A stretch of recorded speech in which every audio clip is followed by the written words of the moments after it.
So let's talk record deals. All right. Some of you feel that that's going to be the end all be all for you. That's what everyone is excited about. But what I'm going to talk to you about today is first off, what are they? If they're right for you to pursue at this time, what labels are looking for? And we're also going to talk about the pros and the cons of having a record deal. My name is Rick Barker, former manager of superstar Taylor Swift, founder of the Music Industry Blueprint. I've been helping independent artists throughout the world for the last 10 years understand this crazy thing we call the music business. And I get a lot of questions about record deals. And one of the biggest questions that I get is, am I ready for a record deal? Will a record deal solve all the problems that I have? Well, unfortunately, the reality of record deals is this number right here, 99%. 99% of all artists who get signed to a major label deal get dropped. They never fulfill their obligations with the record company. And that sucks. But that's just the reality of it. Record labels today, they are in the invest in small business mode. They're not in the startup mode. There was a time, if we go back and we look at the past, that is what you needed in order to be successful. The reason that you needed a record label was because it was expensive to record, because it was expensive to market. Well, that has all changed. The other thing about the word past is the label, before they sign an artist, they're going to go back and look at your past.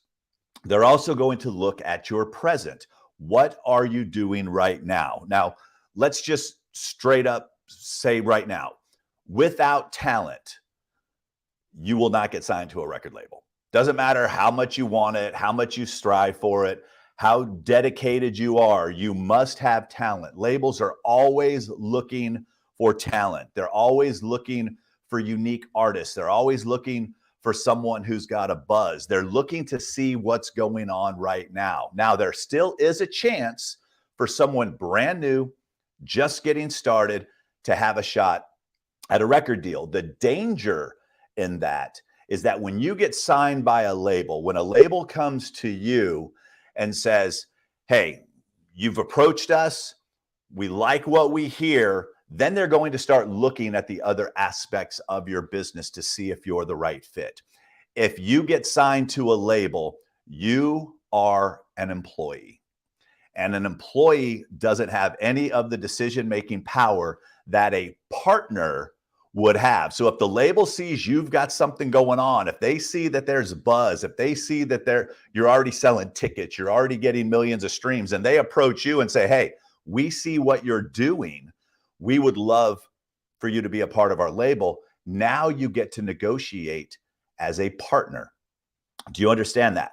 You are now a partner. You now have a much better shot of getting a more favorable deal, because the current model is, if you get submitted to a label and they signed you, they are always going to write the deal that is most favorable for them. That's just the way things work. They're the bank. Okay, so they're going to want to make sure that they write the deal that's going to get the bank paid back as soon as they possibly can. So I'm going to go ahead and run through some things. Also, if you're here with me live, I will be doing a Q&A at the end. I'll answer your questions. Anything you have regarding record deals, I'll answer them to the best of my ability. Now, the word future means they want to see that you have the future potential to generate the income to pay back the money that they're going to put up in order to move you along and hopefully do everything they can where you're all making money and everyone's happy. Like I said, unfortunately, that's normally not the case, but it doesn't mean it can't be the case for you. So let's go ahead and let's look at some of the pros of getting signed by a label. There are some pros. You know, first and foremost is financial. Okay. Most labels have more money than the independent artists. They're going to be able to put the money in that you need in order for them to do everything that they can for you to be successful. The other things that they have that's important is a network. They have a network already in place for you. They have the ability, they already have pre-existing relationships. They have the ability, when you're signed to a label, they can open up doors that normally wouldn't happen if you were just an independent artist. So they do have a network. They also have, kind of along that same line, they've got connections. They've got connections to the biggest tours. They got connections. Most of them have in-house PR, in-house marketing, and all those things for you. So they've also got the connections. But what they also give you is increased visibility. Okay. Now, this, if I misspell it, visibility. Yeah, let me do the misspelled scribbly there. They're also going to have the opportunity to give you increased visibility. And let's be honest, that's what you all want. You want somebody putting up the money. You want somebody with the network. You want someone with the connections. You want someone that can increase your visibility. But along with that, there's a price. And that price is, and now we're going to go into the cons. Let me just go ahead and switch that place and get over to the cons. The cons are they own the masters. They are going to hold on to those masters. Even if you get dropped, they're going to keep those masters because that's the only thing that they can exploit to try to get your money back. If you think about recently the big, debate that Taylor Swift had with her record company, it was the ownership of her masters. She felt, I've fulfilled my obligation. I would like to own my masters. And the record company's like, great, you can buy them. Well, if you go back to what I talked about a second ago, if you come in as a partner, you may license your masters to them, which means you own them. They just have the ability to exploit them as much as they can for whatever period of time you and your attorney work out for them to be able to recoup what they put into you and to be able to make a little profit, but you will always maintain ownership of that. The other con is a favorable deal. Okay. They will always write the deal, like I explained, to best serve them. Most of the time, it's usually, and this all changes, it's usually 85% to the label, 15% to the artist. Well, some independent artists like Russ was like, wait a minute, why don't I keep the 85% and I'll take that 15% and I will hire out for those other services. I will hire out for those other things that the label has because they have the ability to do that. So that also goes into, once again, we just call this a lower royalty rate. Okay, so you're going to get a lower royalty rate. That's one of the cons of signing with a label. The last thing that I want to touch on here real quick is attention. You may or may not be the focal point of attention, and that sucks. Okay. The cool part about being independent is, one, you're going to get all the attention. Why? Because you're the artist. Record deals are great for the right artist. And what I mean by the right artist is it's not talent. That's the first part, but someone who understands the business, someone who already is making money, somebody who knows that they can go out and sell tickets, someone who's already built some relationships with the streaming platforms. You have all that now. You have the ability, because there was a time which sucked, was that you needed them in order to get access to distribution, to the labels. I'll just kind of put that over there. I'll go back to the first one real quick. You needed them to get direct access to the fans. You needed them to tour. You needed them for the finances. It used to cost a couple $100,000 to record a record. Heck, Billie Eilish just recorded a record a couple years ago that won a Grammy that they recorded in their house. You can record on your laptop right now. You can record anywhere in the world. You don't necessarily have to be in a fancy studio. Also, too, this is everyone's radio station today. Everyone's listening to music on their phones. You have the ability. It used to be the major corporations, the major labels, all had their distribution partners. You now have the ability to get with your own distribution partner. You can get with CD Baby, TuneCore, DistroKid, Symphonic, you name it. There's 100 different ways for you to get your music out into the marketplace to end up on these phones. It used to be expensive to record videos. Now you can record a video on your phone. It used to be that the radio station, the touring, that was the only way you had a chance to get to the fans. Now you have a chance to get to the fans every day through social media. You are your own media mogul with this phone. You realize that, right? Okay, so with that phone, you have the ability to distribute your music. You have the ability to promote your music. You have the ability to shoot video. You have all the things and the tools that you need at your disposal. And you also can always remain the priority because you are your first record label. You are your first manager. You are your first publisher. So yeah, it's great to think about, oh my gosh, I'm signed to a label. Do you know that the majority of artists signed to labels never get a chance to release their first song? If you do not come to the label with momentum already happening, there's a chance that you may or may never get a song released because there's no demand for you. So the reason that labels are going out and signing these artists on TikTok is because they feel there's a demand for them right now. But then unfortunately, they try to form them into the model that they have, which is all about radio. And that song that hit on TikTok may not hit on radio. And then they're like, oh, it didn't work. And then the label gets dropped. I've gotten artists signed to labels. Unfortunately, I've had to break the news when artists were getting dropped from labels. The label can pick the single, pick the marketing, pick the promotion. The artist can go out and do all the radio tour they want, show up to work every single day. And if for some reason the label doesn't feel that it's going to work or there's any future involved, all of a sudden they can shift their attention to someone else. And that's where people say, well, I heard labels like to shelf artists. Labels never shelf anything that's working. They never shelf anything that's already making money. They are not in the business startup mode. And if you just show up with talent and no audience, you are in the startup mode. And they're not built today to take you. What I always tell people is this: you need to come in 70% of the way through. The label can take you from 70 to 100, but they're not going to take you from 0 to 70. That's on you.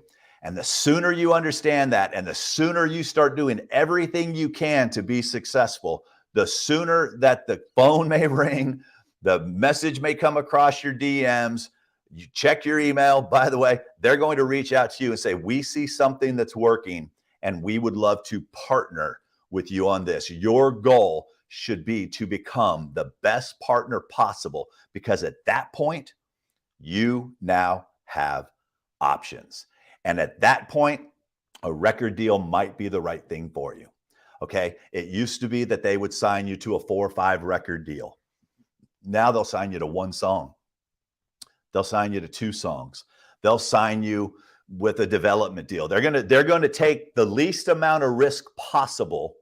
That's why the sooner you can get yourself to this, you may or may not even want a label at that point.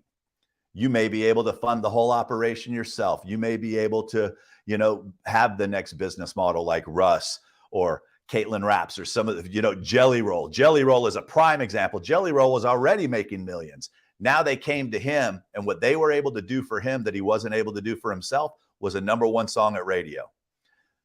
He was already putting money in his bank. He was already selling out shows, but they came to him. So he was able to write himself a very favorable deal that now allows him to expand his reach, but he's getting to keep creative control. He's getting to own the masters, because those songs that he came in with are songs that he gets to keep.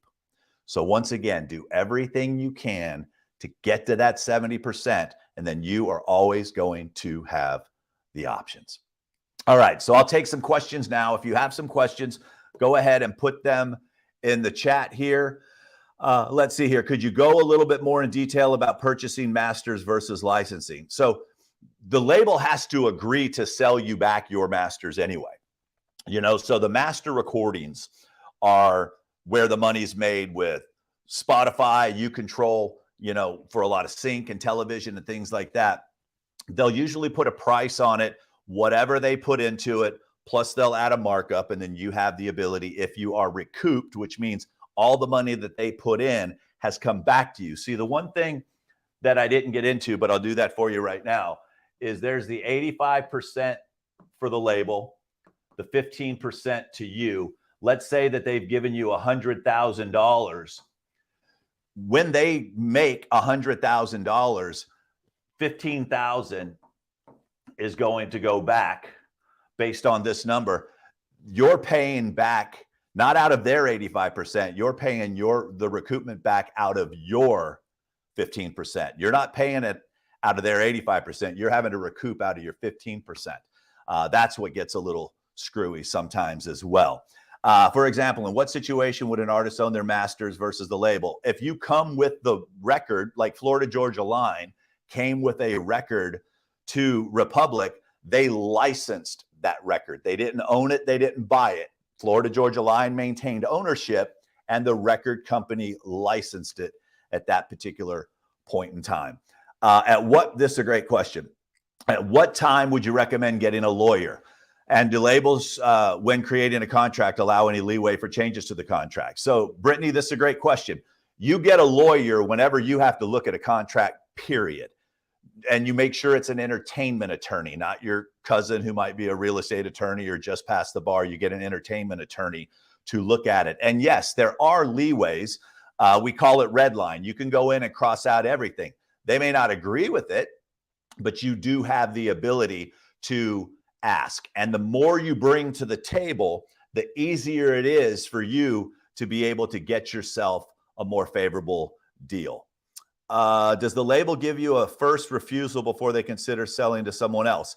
Sometimes. Sometimes, not in all cases. Sometimes now, as people are acquiring record companies like Scooter Braun, bought Big Machine Records, and in the process, Taylor's Masters came along with that. I'm not going to get into full details, but they may have reached out to her and said, hey, we're about to make a sale. Do you want a chance to purchase your masters? And then the artist can either say yes or no. And then if not, then they go over to whoever purchased the label at that particular point in time. Because think about it, a label without those masters wouldn't have as much value. You see what I'm saying? So it's like when a record company sells to another company, they're looking at their catalog of music that they own, and that company saying, okay, can we make our investment back from that music? So that's what they're going to look at there. Question here, what would be a standard profit on licensing music to film? That's what this isn't about right now, Rebel Hotel. Basically, that's all negotiable from start to finish. If you own the master, you can negotiate. You have complete control of the negotiation. So there isn't a standard profit. The cool part about licensing, and we'll do a whole nother video on that, and I'll bring in an expert on that, is that you get paid on the front end and the back end. Let's see here. What deal can you make if you partner with them? You could create any deal you want. You could partner with them and say, okay, I'm bringing you a record that's already got 10 million streams. Now you will take ownership of it. You'll have access to it for however many years that you guys determine. They'll be able to put it into their pipeline and their system to start generating money. You'll make whatever royalty based upon the deal that you structured with your attorney, with them. And then at the end of that licensing agreement, you get the masters back and you're able to do whatever it is that you want to do with them. An indie artist want a record deal. How do you know what label to choose? Well, one, you could find a label that maybe has artists that has had success with artists similar to you. You may not be in a position to choose. You may only have one label that's interested in you. But if you're a hip hop artist, just because a jazz label offers you a deal, do they really have all that network and connections and other things that we talked about? It may not be the right deal for you at that particular point in time. So you've got to do your research. You've got to do your homework. Can I ask a label to just invest in my promotion? So there's certain things where you can, some labels, not all labels, but some will do what's called a label services deal. So they may license out, I don't want to say license out, they may say, we're going to provide promotion, marketing. You're like, I don't want an advance. I've got my own money. I just need help with this. And they can decide whether it is they want to do that with you. The cool part about this, you can ask for anything. You may not get it, but you can ask. Let's see. When you say an artist come with 70%, I know that means fan base, streaming, self-development. What does that look like in numbers? It doesn't really look like anything in numbers, Loretta. That's a great question too, by the way, is because numbers can be fabricated. They're going to be able to look and say, you're already generating, let's say, $100,000 a year. And they're like, hey, with our system, we could get her to $1 million. And we want to be able to take a percentage of that. So it's not a set number. It's not a certain number of followers, certain number of streams. Every situation is different. Every label has different metrics that they look at, but they want you to come. Most of the time, when I walk a label or an artist into a label, one of the things that I know are the questions they're going to ask next. So that's what I tell artists that I coach is they're like, Rick, can you get me into a label? I'm like, yes, but let's make sure we have the answers to all the questions. They're going to ask what your streaming numbers are like. So let me go ahead and just share this with you. What a typical sit down will look like. So one, they're going to ask for your streaming numbers. They're going to look at your engagement. They're going to look at how many shows you're already doing. They may ask you about how much merch. They're going to ask you who's currently on your team. Who are you learning from? They want to see that you have some sort of business acumen. They don't want to take a brand new person and feel that they have to spend the time educating on them. But these are the numbers. So if I walk you into a label and they're like, well, what are their streaming numbers like? And I go, well, they just added their first song and it's got 30,000. Great. Come back to us when you're at 1 million. Hey, what's their engagement like? Well, they're thinking that you can help them build the fan base. No, that's not going to work. They're not in the business of building your fans. So come back to us when you have a fan base. Hey, how many shows have you done? Well, I haven't really done any shows yet. Well, when you get signed to a label and they take you out on radio tour, some of these radio stations have shows. I'm not going to mention the artist's name right now, but there's a TikTok artist that got big on TikTok.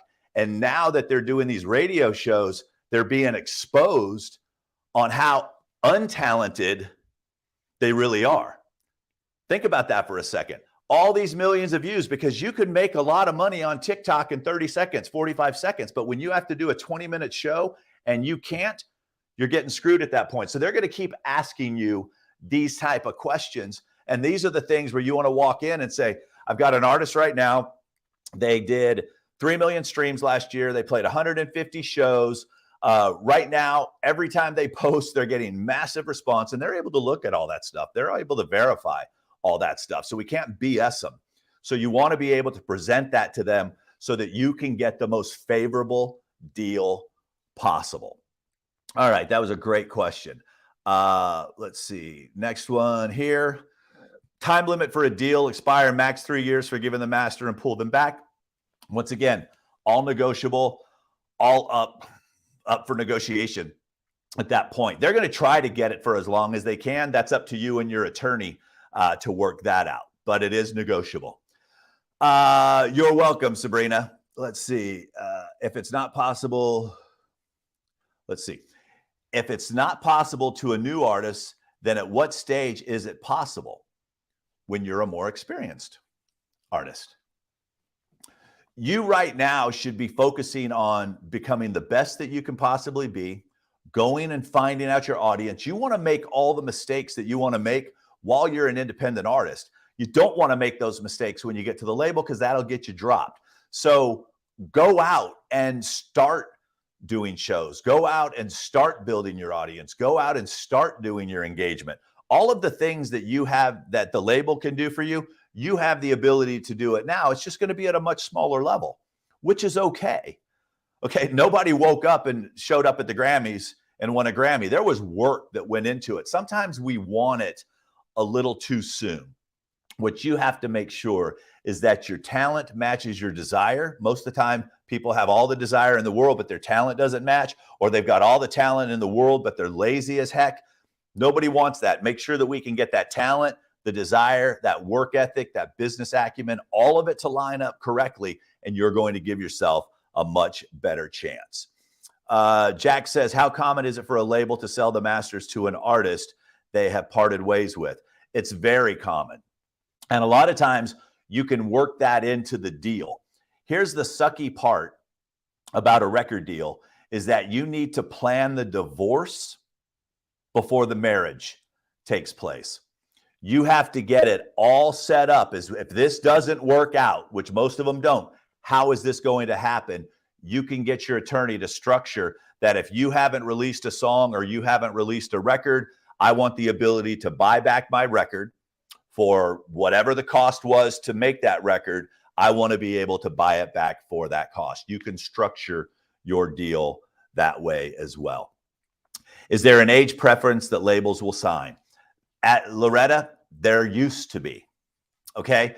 Now, because they're not doing these 5-year deals, 7-year deal, 10-year deals, you can come to an artist at any age. If you've got something going on and they think they can make money with it, they'll work out a situation with you. There's a lot more older artists right now that are having some success because of the fact that they already came with that business. Now, if you're an older artist and you have nothing going on, a smart label isn't going to touch you because they know how long it takes to actually build an audience, understand everything that goes along with it, get your touring chops down, be able to play live shows, be able to do all those things. But if you have something that's working, no one's going to say, well, how old is the artist? They're going to say, how much money are they making? And do we feel over the next couple of years we can make more with them? And then they'll look at possibly signing you to a deal at that point. So age isn't the issue like it used to be.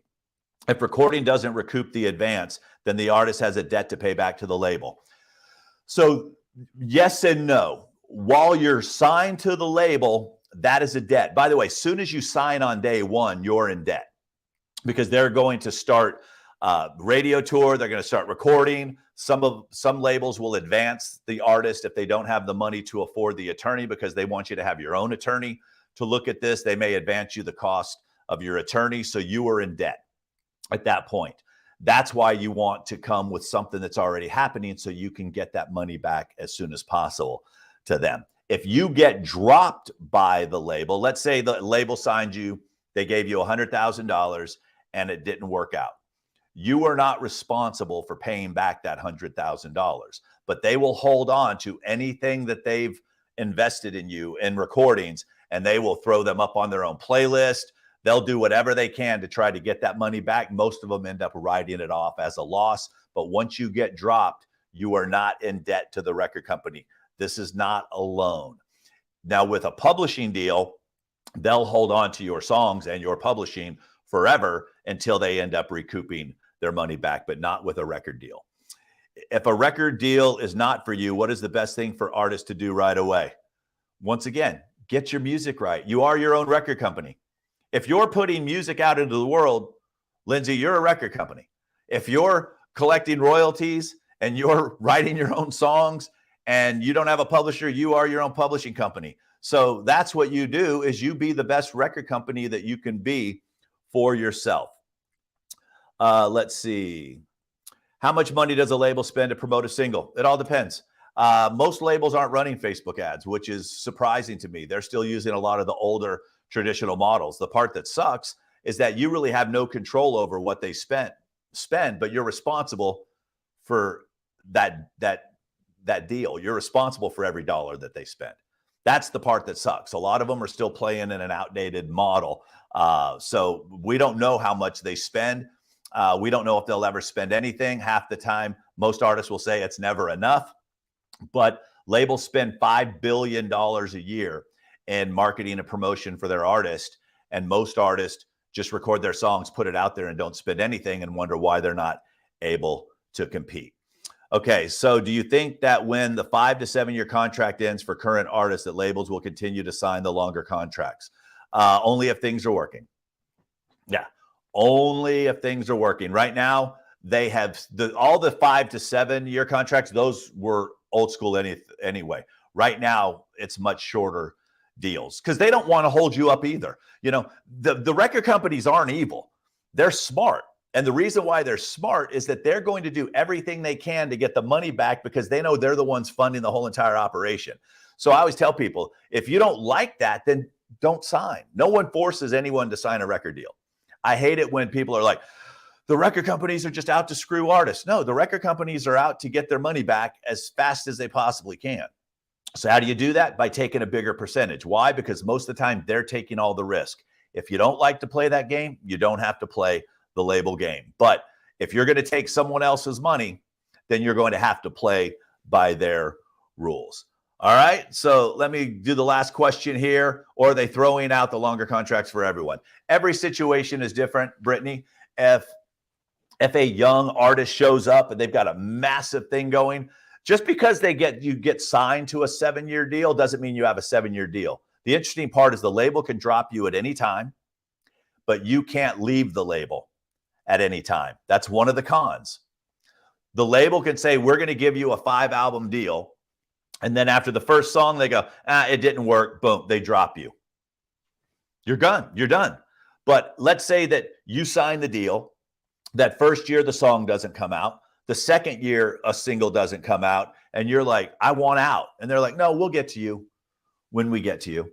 Because you had nothing going on, you aren't a priority. Once again, if there's anything that you're going to take from this video, show up at the 70% with something that's already happening, structure the best deal that you possibly can, take advantage of what they have to offer, and then get out.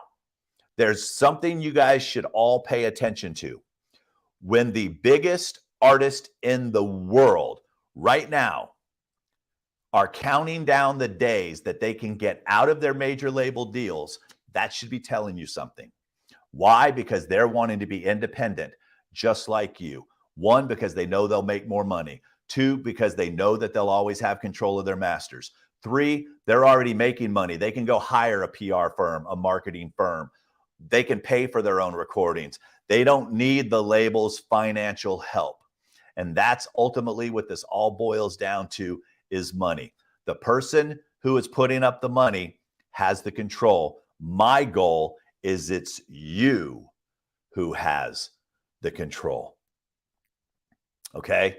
It's you who has the control. You get to control your future. You just need to decide how you want that future to look. Right below this video, if you want to hit me up on the website, you can. I'm at Rick Barker Music on Instagram. If you feel that there's an artist that you know that could benefit from the information that I just shared, please share it with them. You can also subscribe. I go live every Monday, 3 p.m. Central Time. So you guys have yourself a great rest of your day. If you're watching this on the replay, go ahead. If you want to DM me your question, I'll be more than happy to answer it. I can do it in voice. It'll make it easier. So DM me on Instagram, or you can put it in the comments. I do check them a couple times a day. Have yourself a great one, and we'll talk soon. Bye-bye.